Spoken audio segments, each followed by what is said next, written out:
Not too long now, Jack. I can't stay too long. I have many things to take care of. Fine, my old friend. I'll explain. You probably want to know why I haven't been showing my face around the club, don't you? Of course you do.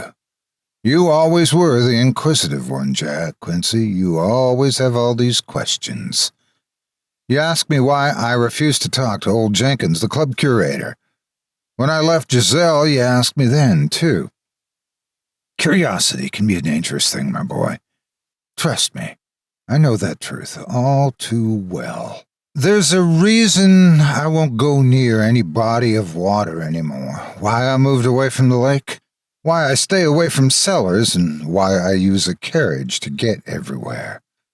I tell you, you couldn't get me to go into them damn underground tunnels or into one of them damn cabs for the life of me anymore. Too many people all packed together. Well, I'll answer all of those questions now, all in one shot. Now, I ain't crazy, my boy. I may be coming of age, but my mind has a few years left in it yet before it starts to give in. But it all started with that salesman that came into town about a year ago. You remember him? Ezekiel Endis. Damn strange name, even in these times. He came into town peddling his wares nice and cheap, but there was something about the man. Something that rubbed me the wrong way. His skin was just a bit too pale. His eyes just a bit too yellow-looking. And before you ask, I don't mean yellow like them Chinese and what have you. No, the eyes themselves were old and yellow-looking, like crinkled parchment. His skin seemed a bit too tight on his body, too, like a suit, just a bit too small. And to smile, good God in heaven, that man had him a mile-wide, long smile at least.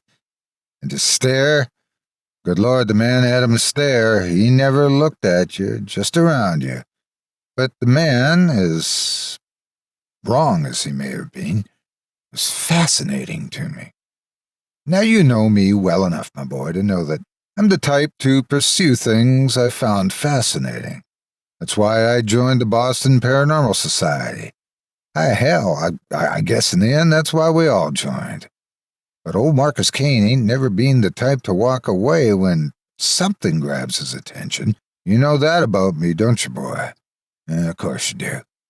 So I walked myself on over to the salesman, who was dressed in an old threadbare suit that seemed just a bit too short for him. He regarded me, tilting his head to the side a little, and walked off in his little podium. Well, hello, good sir. He greeted me with his tongue, and it must have been a snake the way the words seemed to slither out of his wide, toothy grin. My name is Ezekiel Endis. How may I help you, mister? I regarded the man with suspicion. In these discerning times of 1900, a man could not be too careful of a salesperson. Marcus, I replied, still regarding the strange, unnatural man suspiciously. Marcus Kane. He feigned shock at hearing my family name. Of the Texas Kanes? And whatever would make a man of such means come to such a small-time salesman like myself? Now, I had just come from a meeting at the club, and you know the club rules. A gentleman must always dress his finest. I put on a winning smile and told him I had heard good things of his shop, and I wanted to have myself a look at his wares. His grin impossibly seemed to widen even further. But of course, he slithered out in an almost breathy tone. Please, come and take a look at my wares. He gestured in an exaggerated fashion, indicating the back of his gypsy wagon. Now, I must admit I had never myself seen a gypsy wagon the sheer size of his. Every wall was packed with the strangest little knickknacks, the most peculiar odds and ends. A shrunken head, pickled in a jar, the skull of a horse and man. A large black cloak hung from a wicked-looking scythe. The whole place stank of witchroot and rosewood. I looked back at the man, my interest once again rising, and there he was, in the center of the shop, sitting politely on an ornate wooden chair with many faces carved into the wood, smiling his massive, disturbing smile. And I swear I could see all the teeth in his mouth. They were in perfect contrast to his eyes, large and white, but lopsided. The longer I spent around this man, the more wrong he felt. But, damn my curiosity, I was invested now. He gestured politely to a chair in front of him, and I sat myself in front of him. Now, he regarded me coolly, his huge smile shrinking as he became serious. What can I interest a fine gentleman like yourself in? I started to look around in the wagon, but he shook his head, his slick black hair glistening as he did so. Oh, no, my friend. That isn't how it works. He gestured grandly around the wagon.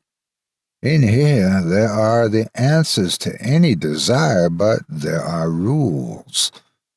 I looked at the Ezekiel, taken aback. I mean, really, my boy, when have you ever heard of a salesman who made his pitch so oddly? What might those rules be, then? I asked the man, narrowing my eyes. His grin returned on force, seeming more like a predatory smile a cat may give a mouse before it plays with it. The rules, my dear Mr. Kane, are quite simple. All you need to do is tell me what it is you truly desire, and I shall provide you with the means to attain it. Now, I can't tell you why, Jack, but I found myself believing him. I felt compelled to answer truthfully. What I want, I muttered to myself, his sick yellow eyes locked onto my face. Yes, Mr. Kane, what you truly want. I found myself drifting, my mind lost in thought. I want knowledge. Knowledge of the impossible, of the other side. He burst into laughter, a sound that made me feel quite ill. When he looked upon me again, I felt my blood freeze in its veins. His eyes had changed. They had gone from that sickly yellow color to a deep, blood-like red, black pinpricks in the center staring deep into me. Yes, he muttered to himself. An excellent wish, a fantastic desire. He stood now taller than he was before. His arms seemed too long, too angular, his legs impossibly thin. The lights from outside, they seemed to vanish, making the sick red luminescence radiating off him, bathing the wagon in a blood-red light. And his smile, by God, Jackie, his smile. The lopsided teeth had changed, become these tiny, sharp little edges. I shall grant you your desire, Marcus Kane. His mouth did not move, but his voice was overpowering. I could feel it in every pore of my body, in every bone. I held my ears and looked down, silently begging for help, and then, Mr. Kane, I heard Ezekiel's voice, normal again. I looked up at him, my terror apparent on my face. Mr. Kane, are you quite all right? I looked around, my blood still pumping in my ears.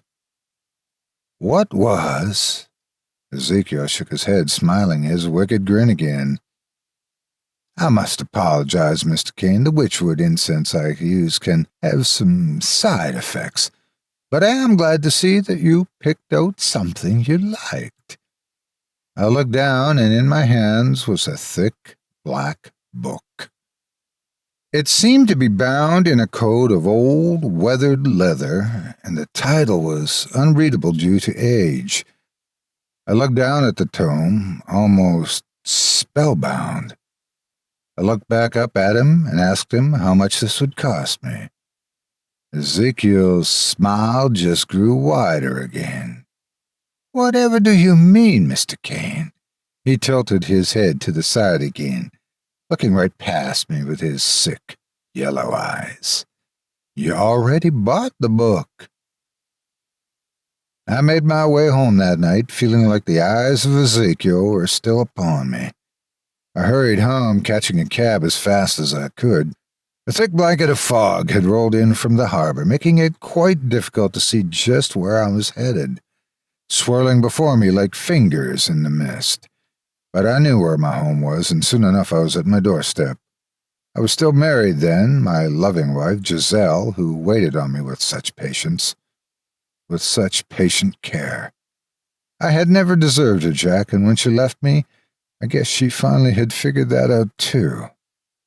It didn't start out bad, those first few nights. I hadn't opened the book, as I had a strange feeling about it. I would sit for hours staring at it as my Giselle asked me again and again why I never opened it. I never gave her an answer. I finally worked up the nerve to open the book a week after I had bought it, cracking the book open and looking upon the cover page. The first page contained a warning. "Herein lie the secret truths contained in the compendium of N. Relat P. Meant for eyes not mortal. Beware your choices." I almost rolled my eyes, but as the book had been opened, I felt the air in the study grow colder. And so I read. I read, and I read, and I read, sinking deeper and deeper into an ill fervor that began to possess my every moment. Oh, Jack, the secrets that accursed book taught me. I will take them to my grave, but if only you could share in the deep secrets I had reveled in for such a time. But unfortunately, this could not last. Night after night, I could swear I heard a whispering. Words, but not in English, not in any language I knew, and I doubt that it was in any language anyone knew. As I started to listen to them, I began to understand them. They whispered such dark and terrible secrets. I heard a sound from the desk like water down a drain. When I looked up before me, the ink on the page shifted into a map of the Boston metro system, a map that ended at the intersection of Tremont and Boylston Straits, where an explosion in the metro had cost the lives of 6 or more people. Under the mark where the map indicated its goal, there was a list of names: Fred Dealey, Guilford B. Bigelow, Benjamin Downey. The names went on, listing others who had died. But then something happened to the map. Before my very eyes, as there is God in heaven, the pinpoint indicator began to shift. It shifted directly above the club and the names that came up. Jesus, Jack, we were all on it. I knew what this meant, and I figured that it would only be right to do something. I had to act. I tried talking to the heads of the club, but I felt deep in me that I could not tell them of the book. They refused to believe me, of course, as I had no evidence. But I knew something had to be done. Now, I get to the part you really want to know, don't I, Jack? If I really did what they say I did. Yes, I suppose it was inevitable that you would find this out, inquisitive as you are, and you may as well hear it from the horse's mouth. It doesn't matter much anyway, but I'll get to that. Yes, Jake, it's true. I did burn the club to the ground, but nobody got hurt that way. I made sure of that. After I did the deed, I went back home. My wife was furious with me. She did not know what I had done, but she was fed up with me all the same. I had been ignoring her, ignoring everyone since I started reading that damn book. And I had started to see things, dark, terrible things. Out of the corner of my eye, I could see it, its raw, glistening flesh, twitching in the moonlight. The one bulbous eye in the center of the horrific mass fixated upon me with an expression I could only describe as loathing. I felt sick just looking at it, and Giselle was screaming at me now. It had all become too much for me, Jack. I felt like I was going to burst. I stormed past Giselle, seeing the hurt in her eyes, the tears. I couldn't let her know, though. She was innocent and beautiful. I could not tell her to fall into the hell I had made. The next day, I told her that I no longer loved her. They were the hardest words I had ever uttered, and she protested. In the end, she left me. That was the goal. All along, more of the glistening, tumorous wretches amassed in my home, lining the halls and haunting the windows. And the whispers, Jack, they became worse, louder. 3 nights after that, I looked into the book again. The mark had shifted again, and I looked upon it with a cold dread in my gut. The mark was now upon me. I watched as it left the page and crawled unto the back of my hand. Actually, you can see it now. I took to wearing gloves after that, but it was still there. Oh, yes, Jack, it hurts like hell. Now, maybe you realized why I told you all of this. The reason is simple. I looked into the mark, and it rests upon its target until a month has passed. The way I see it, I'm a dead man by the end of this week. It doesn't matter to me if my name is trampled. At least the people in my life are safe. Goodbye, Jack, and take care of Giselle for me, would you? Oh, don't give me that look. I've seen how you look at her. Goodbye, my friend.